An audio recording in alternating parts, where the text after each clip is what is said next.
Hello everybody, I'm Yu-Gi-Oh! Deckmaster, and it's time for another deck special!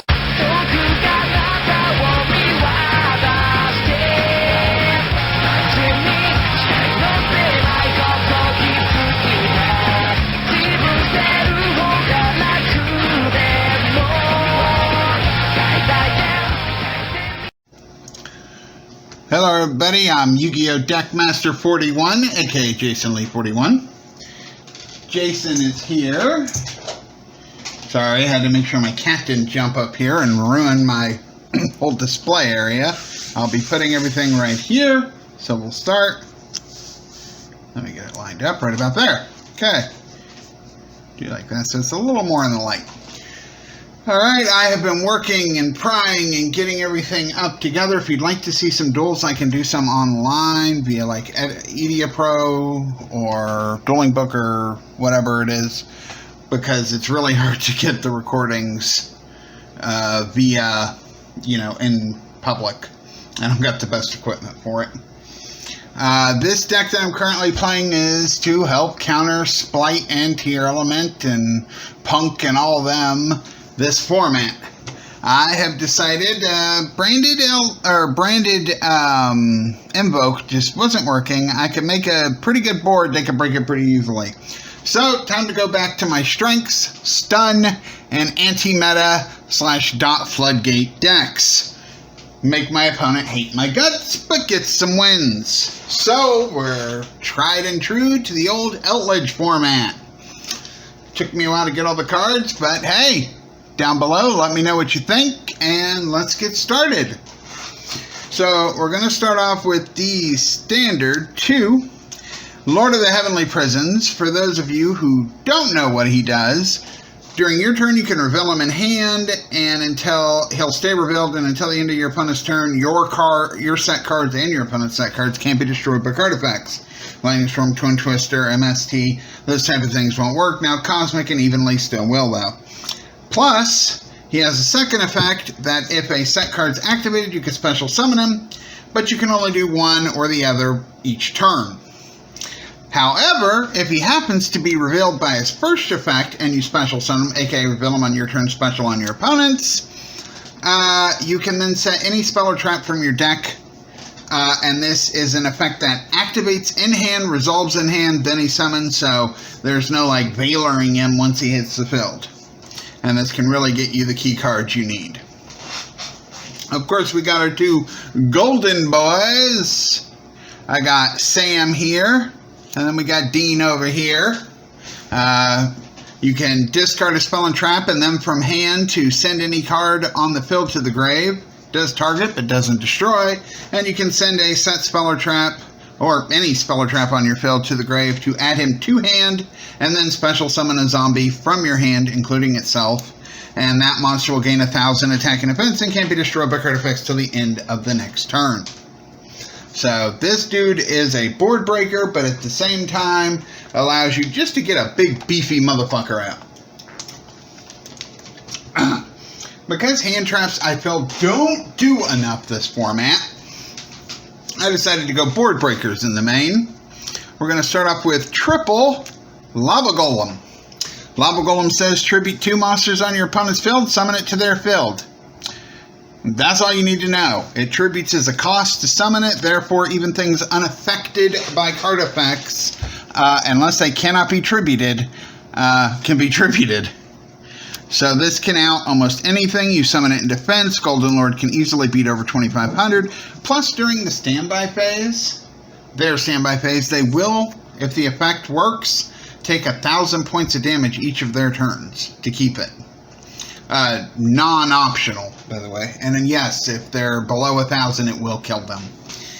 I got me good old Pankratops, hoping on the ban list it goes to more than one. Managed to get me a secret rare one, which I was happy about. Well, I guess, is it secret? Yeah, secret. Didn't know if it was prismatic or not. You can special summon him if your opponent controls more monsters. He's 2,600. Can beat over shit.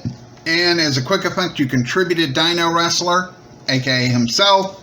And that's cost, so it'll work even under certain floodgates. And then pop any card on the field.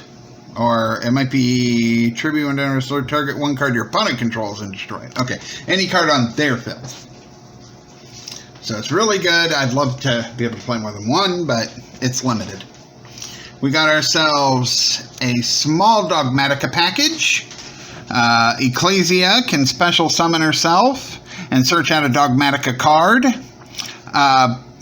But if she does either the special summon or the search, you are locked into your extra deck for the turn. You can only special summon if there's an extra deck monster out, by the way.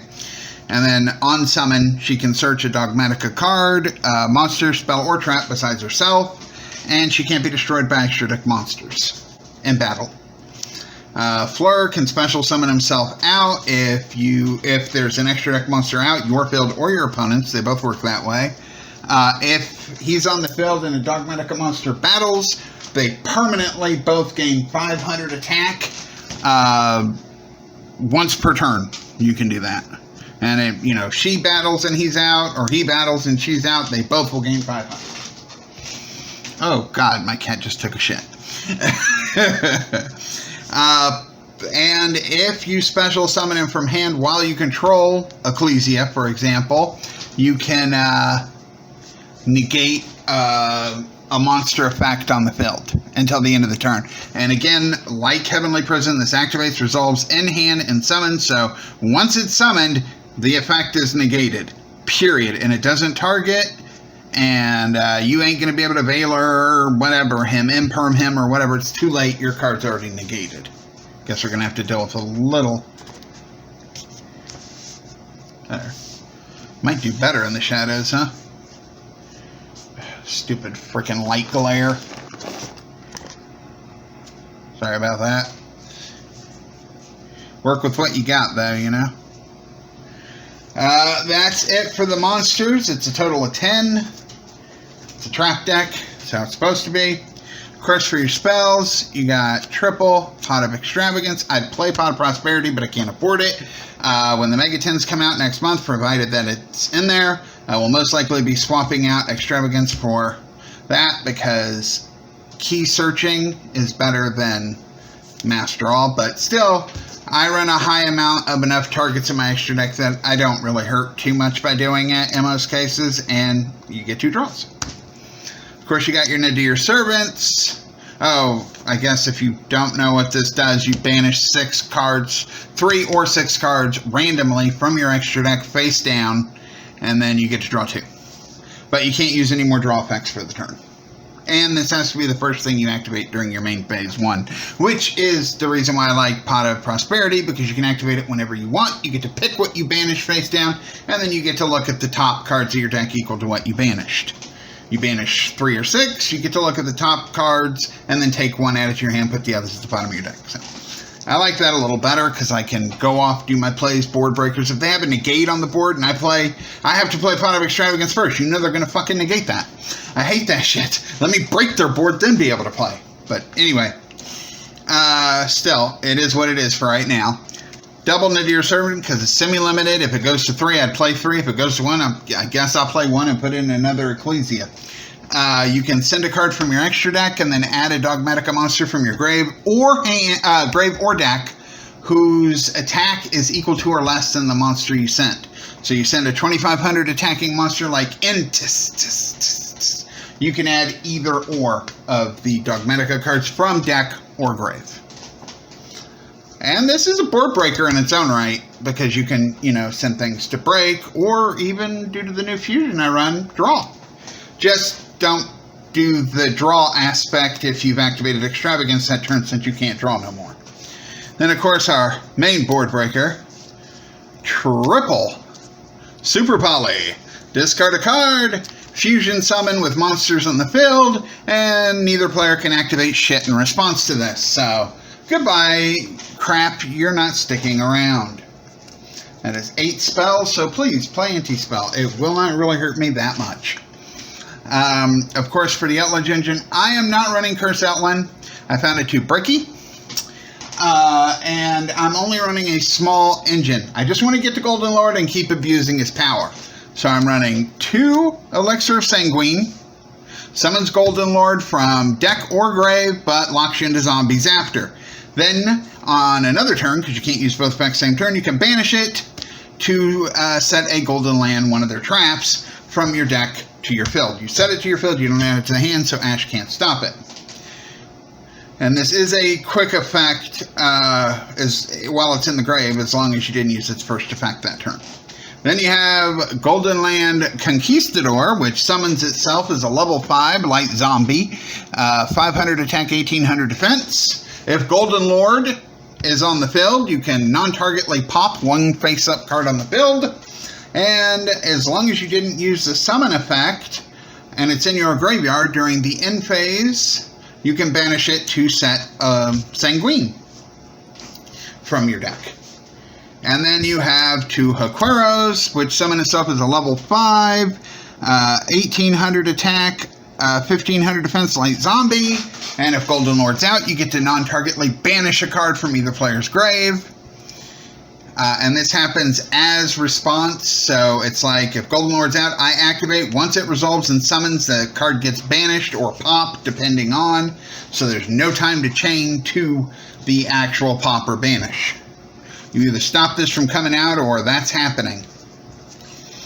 And of course, he has the same clause as Conquistador, that if he's in the grave, you didn't use the summon effect, you can banish it to set Elixir of Sanguine. And that's it for the golden stuff. You got, you know, a big 18 beater that can banish stuff, an 18 defender that can possibly pop stuff, and they can get you into Elixir, which can get you into Golden Lord. Then you got the triple Dogmatica punishments.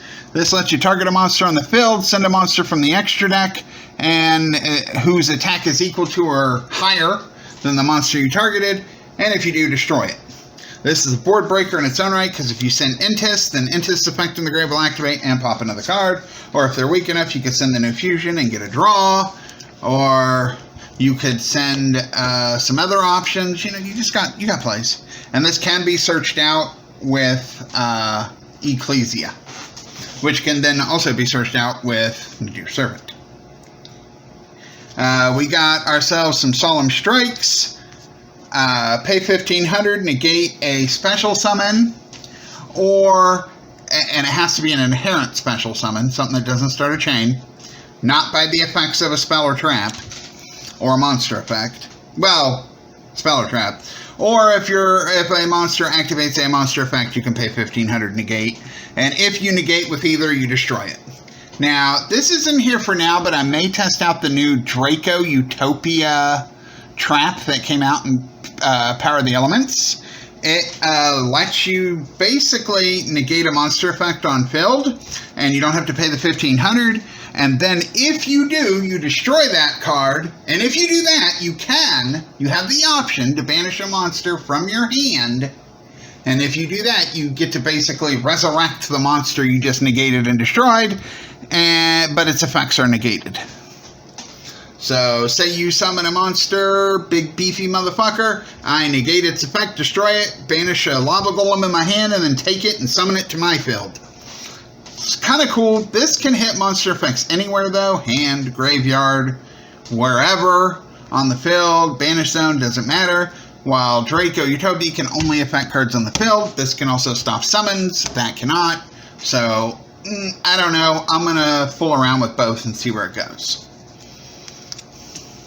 But this is a counter trap, so your opponent cannot chain anything but counter traps to it. Of course, it's Eldlich, so you're playing triple skill drain. And I got the DT versions. Well, technically it's the new Hidden Arsenal DT Ultra versions, but whatever. They're shiny. You pay 1,000, and all face-up monsters on the field have their effects negated. It's continuous. It stays on the field. Something like Pankratops, who tributes itself for cost, can work under it, though. And Golden Lord don't have an effect on the field, and any attack boost that this motherfucker has already given stays, otherwise it's fine. So the only thing that's really hindered is Ecclesia. If I summon her after, she won't be able to use her effect, and she won't be able to not be destroyed by battle with extra deck monsters, but oh well. Heavenly Prison activates and resolves in hand, so when summoned, you set a card from the deck. Skill Drain will not affect that in any way. So do keep that in mind. Because you run a low Eldlich count, you can run other good floodgates, like there can be only one. You activate this, each player can only control one type of monster. You're a fucking Highlander. Welcome to the party. Yes, this prevents me from controlling, say, Ecclesia and Fleur, because they're both spellcasters, or controlling Golden Lord and one of the traps, but you know what? It's worth it if it hurts the opponent, and I can play around it. Then you also got triple rivalry. You can only control one type of monster, spellcaster, zombie, rock, etc., etc., etc. You can only have one type, so enjoy the type you have. And then I run triple Gozen. Same thing as rivalry, but for attributes: fire, earth, wind, water, light, dark, divine. You can only have one, so I will flip up multiples of these. You know, rivalry and Gozen, or rivalry, Gozen, and there could be only one maybe in the right situation. And you are locked to only controlling one monster of one type and one attribute. Have fun. I got a big beefy 3000 attack monster that can also, while in the grave, send these cards from the grave, field to the grave, add itself back to hand, summon itself out to basically shut this shit off. So that's the main deck. 42 cards. Tried to go lower, but 42 just seems to work. Now we'll go to the side. For back row decks, normally when going second, I will take out the 2 Heavenly and the 3 Solemn Strike, or the Draco, if I go that route. And then 2 other cards that may not be doing good, like the Lava Golems. I'd probably take them out against the back row deck. For 2 Lightning Storm, don't have 3. 2 Twin Twister, and triple evenly matched. Now, against monster combo decks, I'll just take out the two Heavenly Prisons and the 3 Strike, and just put in that Lightning Storm and the 3 Evenlies, leaving in the Lava Golem. But I could take out the Lava Golem to put to the 3 Lava Golems, or at least 2 of them, to put in the Twin Twisters, or take out all 3 and put in something else. If I'm going first, I have the option of Dimensional Barrier. I guess I should explain what this shit does, huh? Evenly, you can activate it from your hand if you control no cards at the end of the battle phase. If this card is activated, your opponent must banish cards face down from their field so they control the same number, which would be 1. So they have a field full of shit, you go battle phase, into battle phase, evenly. They get to keep 1 card, the rest goes banished face down, which is really hard to get back. Lightning Storm, as long as you don't control no face-up cards, you activate this, you can either destroy all their spell and traps, or all attack position monsters. But you have to control no face-up cards, and this one you have to control no cards, so you kind of need it at the start. Twin Twister, discard a card, destroy 2 spell and traps on the field. It does target, though. Okay. Now, if going first, you got triple Dimensional Barrier. You declare 1 monster card type, Ritual, Fusion, Synchro, Xyz, or Pendulum. For the rest of the turn, neither player can special summon monsters of those type, and all of the ones currently on the field have their effects negated. I don't really summon much from the extra deck, so I'm okay with that. And shutting off my opponent's fine. Link-based decks, obviously, ain't affected by this, that's why it's on the side. Because DD Crow is really common in Power of the Elements, I'm testing out 2 Storm Dragon's Return. This lets me target 1 banished monster, either mine or my opponent's, summon it to my field, but during the end phase it gets returned to hand. So bring back Golden Lord if they do it, and then comes to my hand so I can use its hand effect and the grave effect. It gets me back. This may stay in, this may not. I may switch to Burial from a different dimension, which lets me target up to 3 banished monsters, put them back in the grave. I don't know, but this is something I'm testing. And then finally, we got triple Shadow Imprisoning Mirror, which basically says when the effects of a dark monster on the field is activated or in the graveyard activates, negate their effects. So non-activated effects, like I can't be destroyed by battle type things, they get to keep. But anything they activate on field or in grave, negated, shut down. It's skill drain for the field and grave for all dark types. Will not affect, again, Heavenly Prison, because that activates and resolves in the hand. And that's the only dark monster I main deck. So, you go against something like Tier Elements, it's not a bad card to put in. Or just dark decks in general. branded, Despia, you name it. For the extra, we start off with Eldlich the Mad Golden Lord. This bitch requires Golden Lord and 1 level 5 or higher zombie, which is fine. You do one of the traps. You super poly it, just in case you wondered how you get it out. Use the super poly on your own cards. Attack with Golden Lord, attack with Haquero or Conquistador, and then super poly him away into this. He's 3,800, attack, 3,500 defense, light zombie, and he can't be destroyed by battle or card effects, and you contribute a zombie, including himself, to snatch still permanently an opponent's monster, but it can't attack or use its effects this turn. So, yeah, you do this to get a bigger badass that's harder to kill. 2 Starving Venoms. Only thing that matters is if your opponent has 2 darks, you super poly them away for these on your build. My favorite new card, Garua, the Wings of Resident Life. This card actually has some uses. If there are monsters on the 2 monsters on the field with the same type and attribute but different names, you can fusion it with super poly. All battle damage it inflicts is double. It's only 1,500 attack, but if you're attacking directly, it's basically a 3,000 attacker. If it's sent to the grave by any means, Dear Servant, Dogmatica Punishment, or you fuse and link it off, or it gets sent to the grave, however, you get a draw card. However, it is dark, so Shadow Imprisoning Mirror will shut it off, and also, if you use Pot of Extravagance that turn, Nadir serving this to the grave to get a draw, because it's 1,500, it can add Ecclesia from deck or grave. Won't work, because Pot says you can't do any more draw effects that turn. That card's amazing. Then, of course, you got Triple Intis. The only thing you're doing with this is sending it to the grave, Nadir Servant, or Punishment, and when you do, it pops a card. That's it. In a separate chain, it'll pop a card. So it makes Punishment, basically, Punishment pops a monster, this pops something else. You got 1 Titaniclad Ash Dragon. You're never summoning this, so, no, yeah, you don't run Albaz, so you couldn't. But you can send this either off of Punishment or off of Nadir Servant, and during the end phase, you can either add to hand or special summon a Dogmatica monster, depending on the situation. And then the last fusion I run is with red lettering. 1 Predaplant Chimera Rafflesia. The only thing you're never going to fuse, I mean, I guess if you go against a Predaplant deck, maybe, but otherwise you're not going to really ever fuse this thing. But its main effect is if it's sent to the graveyard, doesn't matter how, Nadir Servant, Punishment, blah, blah, blah. During the next standby phase, whosever turn it is, you can add a polymerization or a fusion spell from your deck to your hand, any kind, aka it searches super poly. So you send this on the next standby phase, you get super poly to do some bullshit on the following turn.